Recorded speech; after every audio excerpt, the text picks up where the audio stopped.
Hey guys, before we get into the show, here are some dates for your diary. I'll be speaking at Scale for eTail in London on April 10th.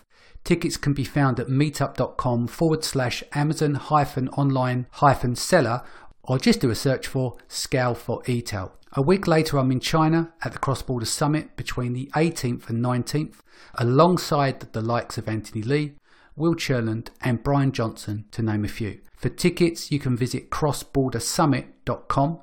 In June, I have 2 dates in Germany. First up is Private Label Journey, which is in Hamburg on the 7th and 8th, featuring the likes of Will Cherland again, Kevin King, Corin Woodmass, and a host of German talent. To grab your tickets, go and visit privatelabeldays.de. And then 2 weeks later, the business education event on June 21st. Visit trance1-club.com/Dusseldorf. Then in September, it's back to the UK and I'm back up to Birmingham for Limworks 2018 at the Vox Conference Space on September 12th. Where Dragon's Den's Deborah Meaden will be guest of honour. I'll be doing a keynote plus panels and something special for the VIPs in the evening. The lineup is developing nicely, so go check linacademy.com. As and when other dates come up, I'll let you guys know. And don't forget, if you want to book myself, Will Cherland or Anthony Lee, then visit fbaspeakers.com for more details. Hey guys, welcome back to Seller Sessions. Again, we bring back Paul Harvey. Hey Paul, how you doing? Hey Danny, good and yourself? All good. Okay, so today we're going to talk about messenger bots and how to design the flow. I know a lot of people are tending to use these now, and people are still unsure how to use them. So part of this external traffic series, let's have a chat of how to design a flow to get the maximum impact. So the basic thing is that messenger bots are still so new to the market. They really, really are. I only started using them about a year ago. And since then, I've seen them really, really blow up. But the problem is, though, is that when messenger bots first came out, people were apprehensive because Facebook Messenger is very, very personal. I mean, I don't really want to talk to brands. I don't want to talk to advertisers on Messenger because all my chats with my friends are there. I don't really want to do that. But the thing is now, what I've come across is that I'm now following some really good marketers on messenger bots. So once a week, I get like the John Loomer Facebook ads broadcast through Messenger. So I receive a few clips about what happened in Facebook last week, what happened, new changes, everything. And that's really cool because I look forward to stuff like that because I can prioritize those over my emails. So the thing is, I'd read my Messenger chats before I even go into my emails, and that's really effective. So now we need to build that same relationship with our customers, and that's what we found is that most people are missing out on. Okay, so let's start from the beginning. You want to be able to put a flow together. Yeah. So give me an example of a protocol that you would do. So basically, I'm using all my flows purely in my Amazon products. And it's working really, really well. The problem is, though, is that people are trying to use messenger flows the same as they use sales funnels. And I'm a huge ClickFunnels fan. Really a big fan of it. I've used their sales funnels for years now. Yeah. But the problem was, though, is that with a sales funnel, they go from Facebook to the landing page to Amazon. Yeah. And when they go to that landing page, it's all about making an offer. And the thing is, though, is that we only maybe get about 20 to 30% of the people that actually like that. Yeah. So that's the biggest. Yep. Are you talking about, because sometimes, in the IM space, you've got a lot of the ambulance chasers, haven't you? And so some of the copy can be really creepy, can't it? So I imagine that it's one thing for someone making a decision to obviously click on the link and go to a landing page and then they can go away. But if someone's in your personal space trying to pretend they're giving you all this amazing value and all the creepy, sickly sweet copy that they give in some of the more traditional infomarketer space, I'm imagining that's a massive turn-off for the customer. Huge. And the thing is that there are a lot of these people that are running the messenger bot flows. And the thing is, there's always a fallout. If you want to unsubscribe, you just message stop or something like that in the bot flow and stops automatically.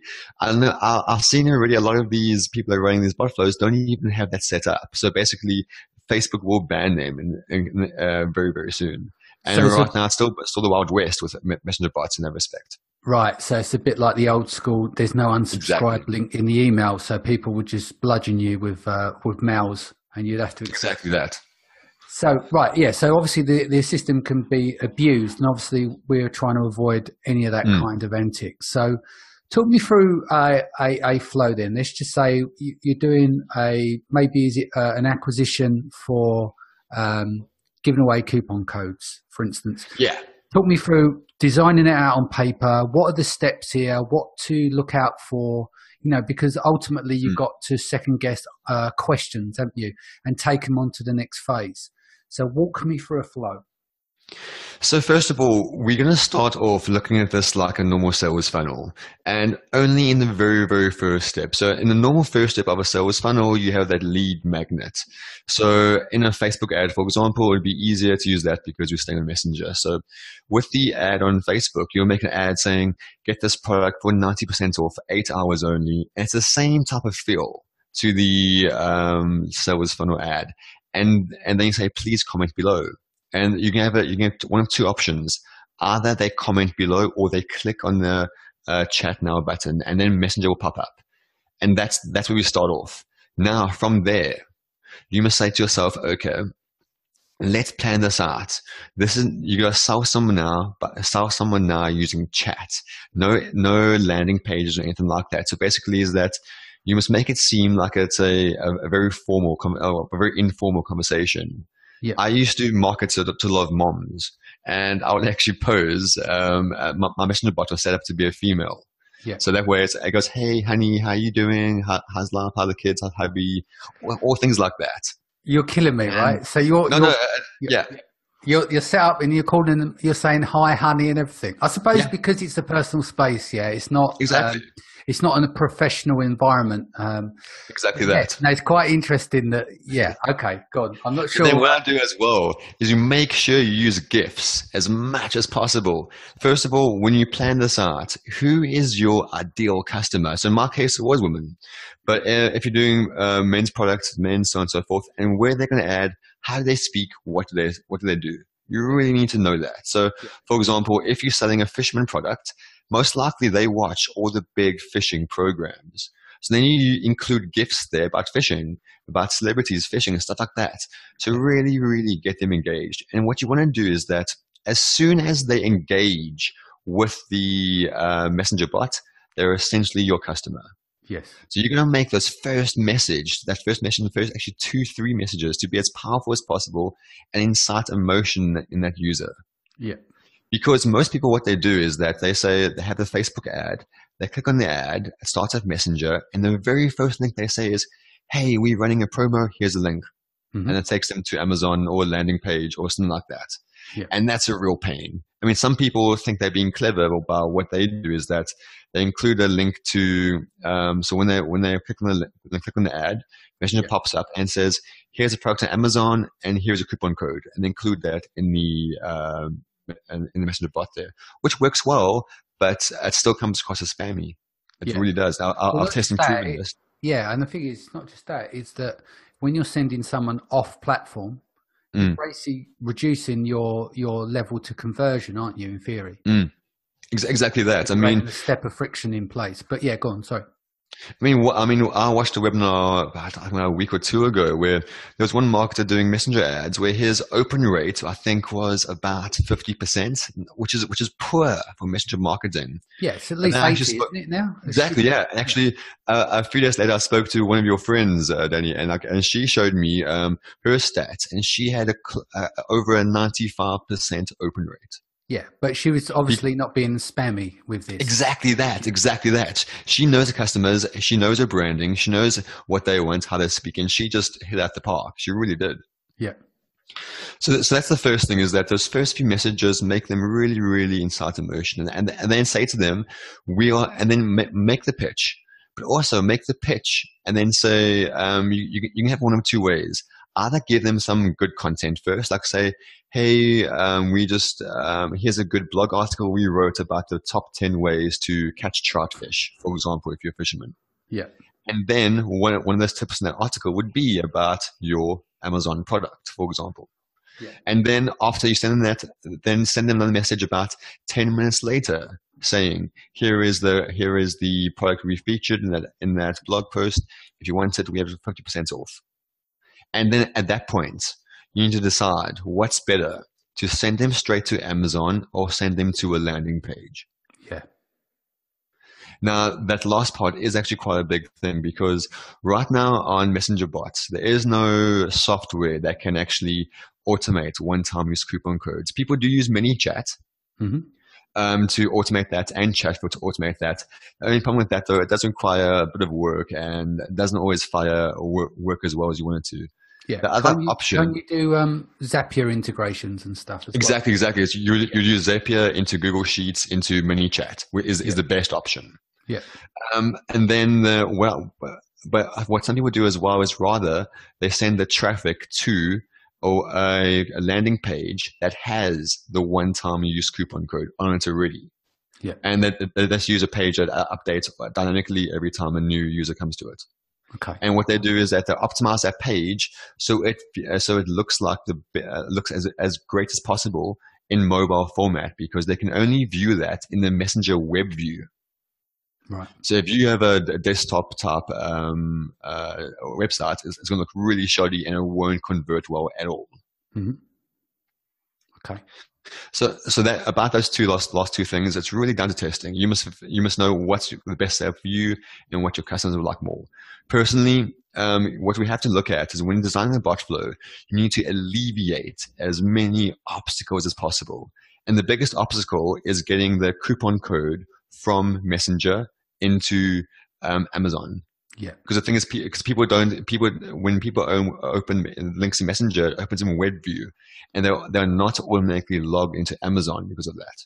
Yeah. So then they have to go into another browser, copy the coupon code, copy the link. It's a bit of a pain, and it does deter a lot of people. Yeah. So what are you seeing the most effective way of doing this then? Is it? The most effective way is inserting one-time use coupon codes. It really is, because then what I do is that if you have too many steps there, it's asking them to go to Amazon, check out there. It's a pain. But the thing is, though, is that those people, they actually go to Amazon, copy the link, copy the code. Actually, those are the users you want. Yeah. Because if you want to, those are the ones that are die-hard fans. Mm-hmm.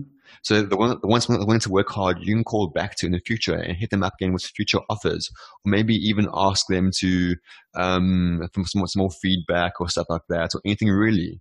Those are the ones that are really good. So I'm finding the one-time use coupon codes with Zapier working best, but long-term customers, it's the ones that are willing to do the hard work. Yeah. And so how do you address customers that which step outside of the flow? So you feel that you got the perfect flow set up, but someone starts asking questions, etc. How are you dealing with that? So basically with that, no easy way around that. I had to, my VA, what she does now is that she just mans her phone looking for anyone that goes off track. So right. if anyone comments on that doesn't go according to the bot flow stuff, she'll pick up I'll try to get her down to about 10 minutes. Mm-hmm. So she'll reply at least within 10 minutes to that person. So there's almost no interruption in communication. So and the thing is, when she replies, so basically, you have got a woman managing the bot. So you know the woman appears as the bot, right? Okay, because obviously it seemed a bit creepier earlier with you pretending to be the bot, but you've actually got a female member on team. Exactly that. So okay, that makes sense. Sorry. And also the Facebook page that was feeding that bot, the Facebook page was actually my wife's Facebook page that she created for our baby range. So although it was me being a bit creepy, it was actually saying things up according to what they said. Yeah. Okay. So you wasn't lying in any way. You'd actually set up the technology in the background, and it was run by a female team. Okay. Yeah. All right. So there'd be no fines coming your way from that. That's good. Excellent. So steps out from there. So how do you optimize that flow? So you've got an idea of how you want to lay it all out. Let's just say it starts to go sideways. There's some negatives there of the flow. Mm-hmm. What's the best way to enact and and put that right? So basically what I do is that every time the bot flow is triggered, you can monitor it on Facebook to see what they are saying, communicating. And normally what I do is that I tag them accordingly into the sequence. So if, for example, they went into the third step, I've tagged them third step, fourth step, whatever. I'd always tag them. And I see how many go from the first to the very, very end, which would be buying on Amazon. I see how many do it. And then I figure out, okay, so I spent X amount of money getting the customer. How many of those actually related to coupon buys or full price buys or whichever? And basically what I do with that is optimize every step. Why didn't people go from step 2 to step 3? What was there a glitch in the software? Was maybe they just didn't pay attention? Have they even finished reading that message? You can see if they've read the message or not. Yeah. And the thing is, what you can do is that if you find people are stopping at step 2, you can actually have another automated message, ask them, say, hey, you stopped here. Why did you? Yeah. And then what I do is my VA actually handles those messages personally to see and chat to them on a one-to-one basis. Yeah. And by my VA doing that, about a few weeks back, she spoke to one woman and asked her why she didn't go past using the coupon code. And she said because her husband walked out on her the week prior.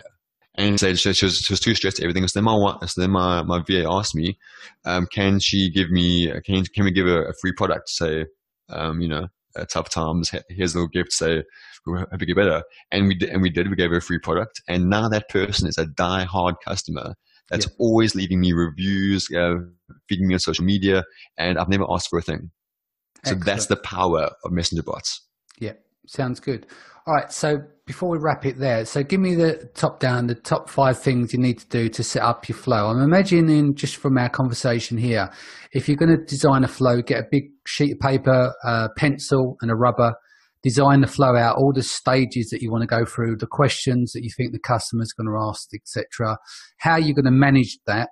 And then have a second sheet of what your optimizations and changes are. So you can make a note of all the changes, and then you can go back and make a duplicate of your layout of your first draft, and then make the amendments there. Because I think it's very much like it's engineering in theory, isn't it? You've got to look and see the bigger picture. So putting it down. I mean, some people can use mind maps and stuff, but it can be quite organic and simple by writing it out. Is that how you do? You write it out? Pretty much exactly that. I just use a big whiteboard. I just draw it out. And then obviously you can't write out the whole sentence of the flow, but you can say this is step 1, step 2, how far they get, everything. And having a visual mind map or a visual flow does make things a lot easier. The thing is, you do find though is that some people try to overcomplicate things, and don't do that. If you make it too complex, then your customer will find it too complex. Yeah. Excellent. And obviously stay away from all the spammy stuff. And, exactly that. Don't be posing as a woman when you're not a woman. Okay. Pretty much. So what's the best way to get in contact with you? And also you've got some software coming that's going to be going into beta. There's a wait list. What's the best way people can reach out? First of all, contact me on either the best place is either my Facebook group, which is FBA Renegades. Yeah. Or secondly, contact me on my website, which is epsilonecommerce.com. So it's epsilon, EPSILON, ecommerce.com.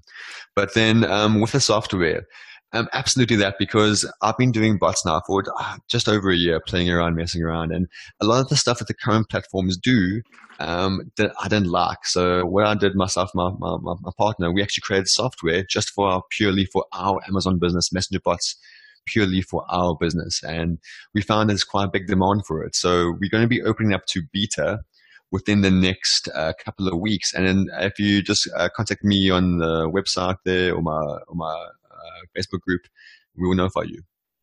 Excellent. Okay. Thanks for joining me today, Paul. Guys, thanks for joining us. Don't forget to hit the subscribe button if this is your first time. Take care, and we'll see you again soon.